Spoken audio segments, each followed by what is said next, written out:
it does take a village. I'm very lucky that my village is local. And my mother-in-law has lived in the city of Atlanta since we started having children. So it takes a village. And a phrase I say a lot is we have to be comfortable being uncomfortable. And what that means is, when you're growing your family, when you're doing a lot of different things, you're doing it for the first time. And I think a lot of times we think, oh, I have to already know how to do this. And we don't. We have to be open to what that experience is like. Be comfortable being uncomfortable. It takes a village. Ask for help. Be open to your plan changing, right? What you thought it was going to look like versus what the reality of it is. And most importantly, knowing what your priorities are. I thought at one stage, my priority was having more. I wasn't chasing a title as much as I was chasing responsibilities, right?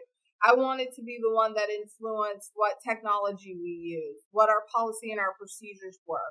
Oftentimes that meant my title grew in order to be the one who dictated or, directed those conversations.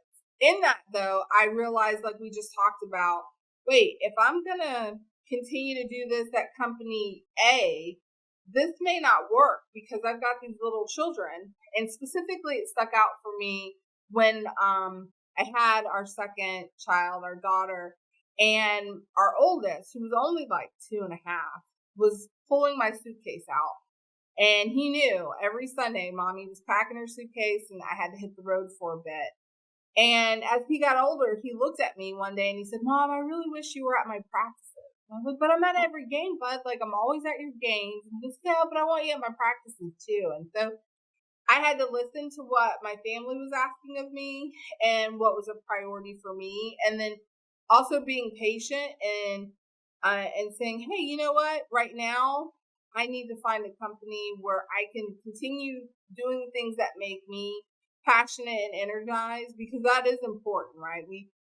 When we give up too much of ourselves, then we're not our best selves, right? So then I'm not the best mom, or I'm not the best at work because I'm not feeling curious and engaged and pushed. But also it was important for me that, I was at those practices. So that became a new priority for me. And so that had to look different for me, right? I changed how many communities I manage, what size company I work for. In our industry, we definitely run by how many units do you manage, right? Like, how big is your company? How big is your team?